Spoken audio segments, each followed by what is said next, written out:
Je ne vous laisserai pas orphelin, dit le Seigneur. Je reviens vers vous et votre cœur se réjouira.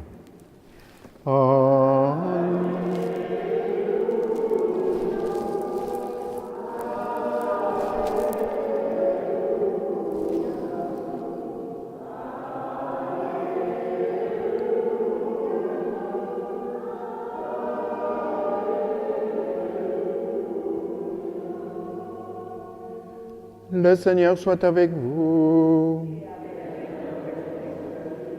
Lecture du Saint-Évangile de Jésus-Christ selon saint Jean. Gloire à Dieu.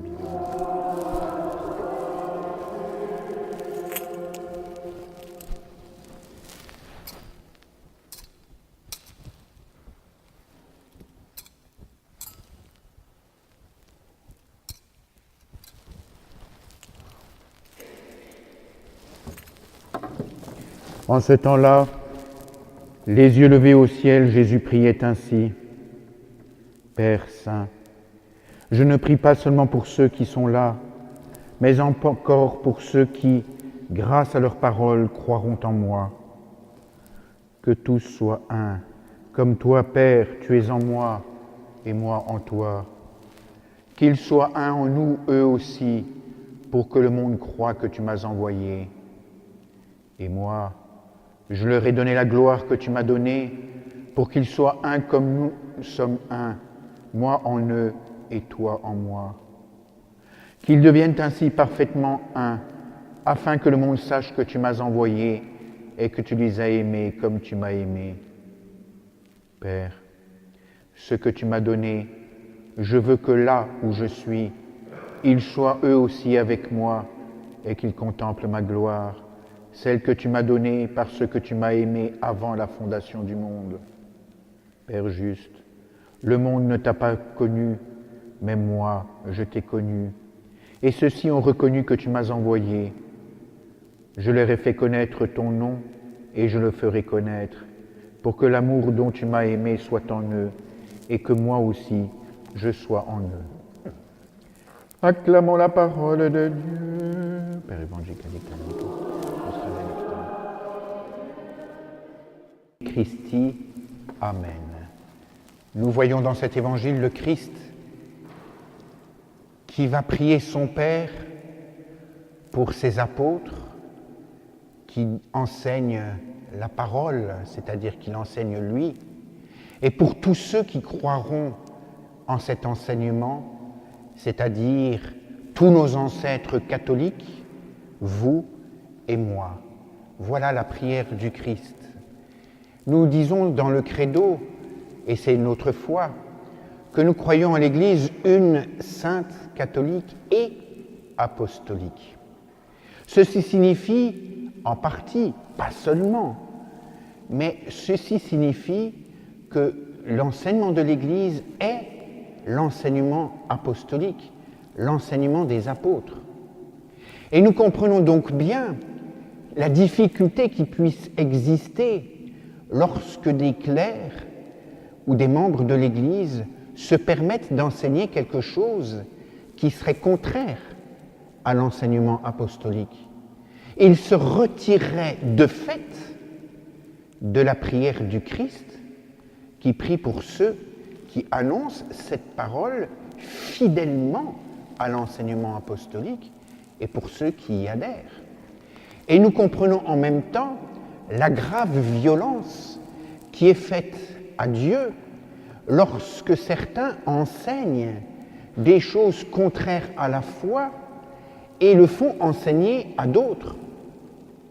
Nous comprenons enfin comme il est dangereux et grave pour nous lorsque devant une erreur théologique touchant donc à la foi, nous n'osons pas parler, nous nous taisons, nous ne rectifions pas, car nous empêchons par cela à certains qui ont écouté l'erreur de se convertir par rapport à l'enseignement apostolique.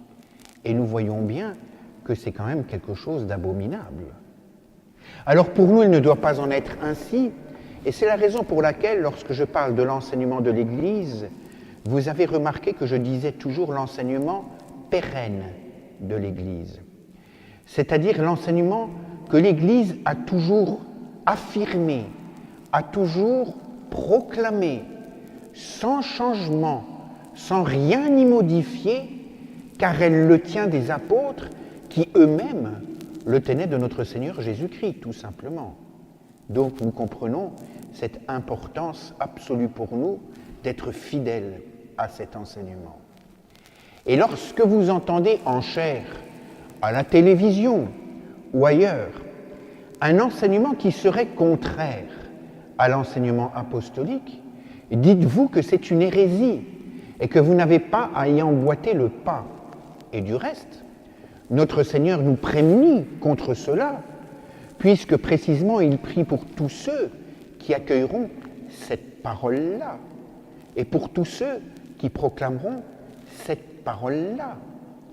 Alors, dans ces cas-là, il va prémunir son Église de toutes les tentations qui seraient de s'adapter au siècle. Car le siècle, c'est à l'Église de l'évangéliser. Et ça n'est pas au siècle d'évangéliser l'Église, bien évidemment. Si l'Église écoutait le siècle dans ce qu'il a de contraire à l'enseignement apostolique, alors elle serait infidèle et ne serait plus apostolique, donc elle ne serait plus catholique, donc elle ne serait plus l'Église de Jésus-Christ. Or, nous voyons, en ces périodes-ci, qu'il y a la tentation chez les chrétiens toujours de prendre modèle sur le monde présent, voué pourtant à disparaître, et non point sur l'enseignement pérenne de l'Église. Et ceci se dit avec des bonnes raisons qui nous conviennent tout à fait. Il s'agit pour nous de faire un aggiornamento, il s'agit pour nous d'être, de notre siècle. Il s'agit pour nous de ne pas rebuter les gens avec des choses qui seraient dépassées. Mais faut-il penser que le Christ, qui jugera les vivants et les morts, puisse être dépassé? Faudrait-il penser que Dieu, qui est infini et tout-puissant, serait dépassé par nos petites idées et nos petites modes, qui, comme chaque mode le veut, n'est qu'éphémère et passe rapidement à une autre mode? Si l'Église se pliait à tous ces courants de pensée, si l'Église se pliait à toutes ces modes, elle se transformerait en girouette. Un jour, elle indique que la voie est au nord, le lendemain, elle n'est plus au nord, elle est au sud, le surlendemain, elle est à l'ouest, et en disant cela, elle serait peut-être à l'ouest, et enfin, une autre fois, elle est à l'est, et que sais-je d'autre encore? Le pape Benoît XVI disait qu'une foi adulte, c'était une foi qui était parfaitement enracinée dans les Saintes Écritures et l'enseignement de l'Église. L'un ne va pas sans l'autre.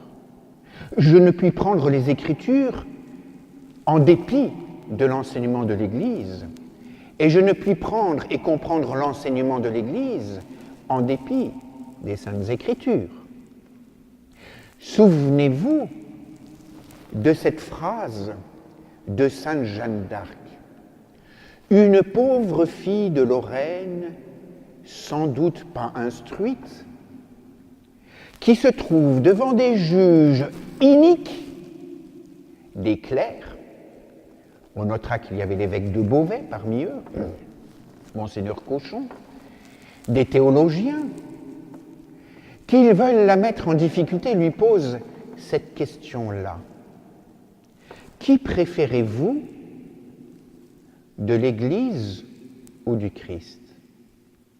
Cette pauvre Sainte Jeanne d'Arc, si elle répond qu'elle préfère le Christ, on lui dira donc vous rejetez l'Église de Jésus-Christ. Si elle dit qu'elle préfère au Christ l'Église, on lui dira donc vous faites de l'Église une secte. Or le Christ avait dit à ses apôtres, vous serez traînés devant des juges, dans des prétoires, devant des princes, Mais ne vous souciez pas de ce que vous aurez à répondre, c'est l'Esprit Saint qui parlera en vous. Et c'est ce que fit l'Esprit Saint en parlant par la bouche de Sainte Jeanne d'Arc. Elle répondit à cette question difficile peut-être. Il m'est avis que c'est tout un. Ainsi donc pour elle, le Christ et l'Église, c'est tout un. Et effectivement, si vous lisez les épîtres de saint Paul, ne dit-il pas que l'Église est le corps du Christ, dont lui, le Maître, est la tête, le chef, et dont nous sommes les membres. Elle ne faisait jamais, pour finir, que répondre quelque chose de très catholique. Or, nous disions que le pape émérite, le pape Benoît XVI, rappelait qu'une foi adulte était enracinée à la fois dans les Écritures et dans l'enseignement de l'Église. Et il disait qu'une foi qui changeait au gré des modes, au gré de l'actualité, au gré du temps, ne serait pas une foi adulte, mais une foi d'adolescent qui se cherche. Or, bien souvent, dans les paroisses, nous avons fait de la foi d'adolescent le modèle même. Dès qu'une nouvelle idée passe, vite, on s'y précipite, et en même temps se précipite pour abandonner ce que l'on croyait juste avant. Puis une nouvelle idée passe, vite, on s'y précipite, et on abandonne dans le même temps ce que l'on professait juste avant. Ça n'est pas une foi adulte, c'est une foi girouette, c'est effectivement une foi d'adolescent. Alors ensuite, nous voyons le Christ qui prie donc pour l'enseignement apostolique, pour ceux qui le proclameront, et pour ceux qui l'entendront et y adhéreront. Mais pourquoi prie-t-il? Car il prie pour cela, mais le pourquoi? Eh bien, le pourquoi, il le dit lui-même, afin que tous soient un. Il prie donc pour cela, les apôtres et ceux qui écouteront leur enseignement et qui adhéreront, vous et moi, mais pour que nous soyons unis tous dans un seul et même enseignement, pour que nous soyons unis tous dans une seule et même religion. Je rappelle que le mot religion signifie les moyens qui nous relient à Dieu. Donc notre religion, ce qui nous relie à Dieu, c'est l'enseignement, c'est la pratique, ce sont les sacrements. Et il prie pour que nous soyons tous unis dans une seule et même charité. C'est très beau cela. Mais comment cette unité est-il possible? Quel est le modèle de cette unité? Permettez-moi ceci. Faut-il être unis, comme un roman l'explique, comme les 40 voleurs dans le roman sur Ali Baba, les 1000 et une nuits? Non, car leur unité est inique.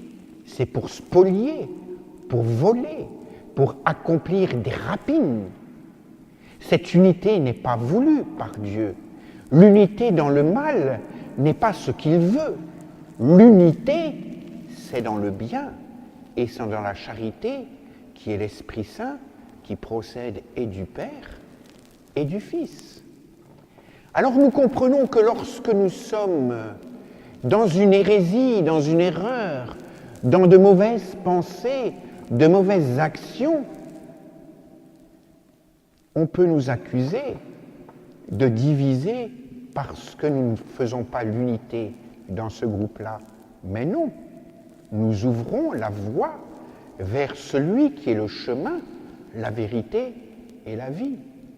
Je me souviens qu'un jour, on m'avait demandé de prêcher dans une grosse paroisse du centre-ville d'Angers, et j'ai dit des choses tout à fait catholiques, bien évidemment, vous en doutez, mais qu'on n'avait pas entendu depuis une quarantaine d'années.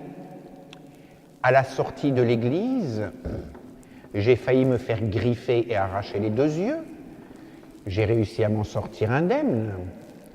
Et comme je devais prêcher, dire la messe pour plusieurs dimanches, j'ai été chassé illico presto de cette église. Donc je n'ai plus jamais célébré de messe dans cette église. Bon, très bien.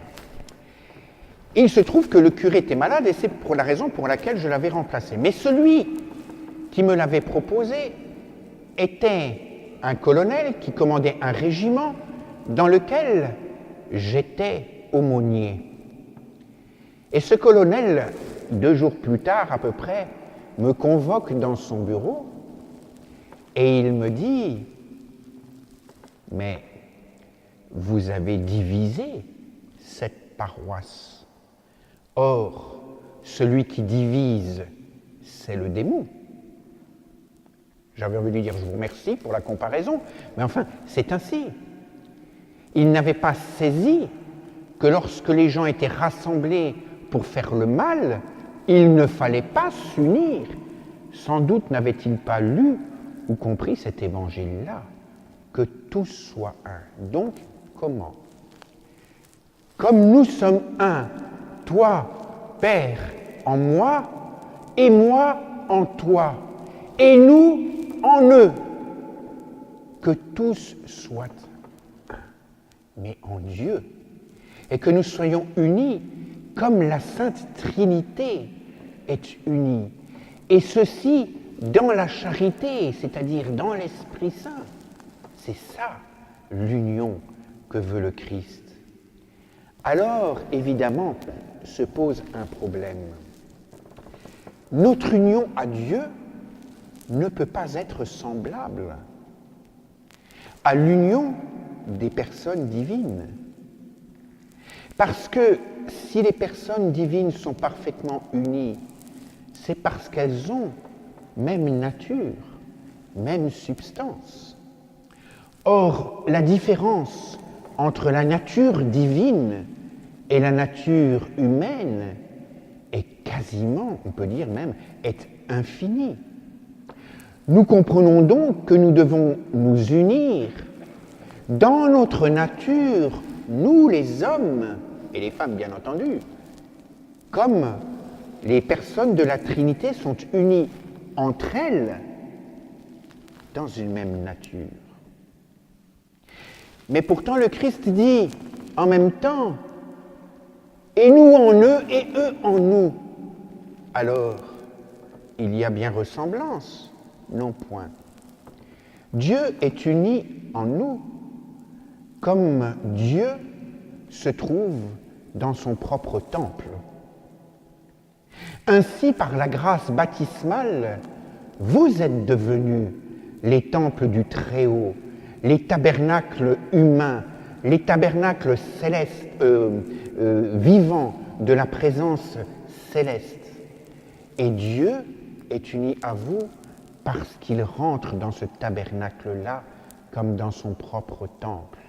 Et nous, les créatures, nous sommes unis à Dieu comme la créature à son Créateur. C'est cela qu'il convient de comprendre. Ensuite, le Christ dit « Et je veux que là où il soit », ceux qui ont enseigné cet enseignement apostolique, ceux qui l'ont écouté, reçu et appliqué dans leur cœur et dans leur vie. Je veux que là où il soit aussi, comme c'est beau cela. Mais il rajoute, et qu'il contemple ma gloire. Si on était un peu rapide, un peu superficiel, et si on pensait plutôt comme le monde que comme nous l'enseigne l'Église, rapidement nous dirons, il n'est pas gêné celui-là. Il veut qu'on contemple sa gloire pour son bien-être personnel. Vous savez qu'on dit de certaines femmes, du moins dans certains milieux ou certaines régions de France, « Oh, celle-ci, elle est bien glorieuse !» Et en général, ça n'est pas un compliment. Alors nous comprenons bien qu'il ne s'agit pas d'appliquer ou de comprendre cela de ce que dit le Christ Jésus, qu'il contemple ma gloire. Imaginez un aveugle, ou plutôt vous-même. Imaginez que vous viviez au XXIe siècle. Pour l'imagination, ce sera facile. Et ensuite, qu'il y ait une éclipse, mais qui dure 3 mois. Vous seriez peiné, vous seriez peut-être même terrorisé. Cela va-t-il s'arrêter un jour? Et vous seriez parfaitement malheureux de cette éclipse et parfaitement angoissé par cette éclipse. Et voilà que le soleil réapparaît et que tout le monde sort dans la rue pour en profiter et tout le monde est heureux et tout le monde est joyeux. Et a fondu comme neige au soleil votre angoisse, mais aussi votre peur, mais aussi vos inquiétudes. Mais il se trouve que parmi vous, il y a un aveugle. Peut-être, par exemple, j'en profite comme il n'est pas là, ce monsieur qui nettoie les bancs dans l'église. Cet aveugle ne voit rien. Il se trouve que lorsque l'éclipse disparaît, il est assis dehors et il se trouve en plein soleil. Oui, mais il ne s'en rend pas compte. Oui, mais il ne le voit pas. Oui, mais c'est comme s'il n'y avait pas de soleil pour lui. Comprenez bien, il n'en profite pas et pourtant il est, si j'ose dire, avec le soleil. De même, le Christ, quand il dit « je veux que là où je suis, il soit aussi », parce que nous sommes auprès du Christ, oui, par la foi. Nous savons qu'il est auprès de nous. Il nous l'a dit. Et voici que je suis avec vous tous les jours, jusqu'à la fin des temps. Mais, spirituellement, nous ne le voyons pas. Il est aussi corporellement dans nos tabernacles, sur les autels de nos églises, mais sous le voile du mystère. Nous savons parfaitement qu'il est là, mais nous ne le voyons pas, nous ne le touchons pas, nous ne l'entendons pas. D'où le fait qu'il rajoute et qu'il contemple ma gloire. Ceci s'appelle quoi? En langage catholique, ça s'appelle la vision béatifique. Contempler la gloire du Christ, c'est être dans le ciel, car nul ne peut voir Dieu, donc c'est être dans le ciel.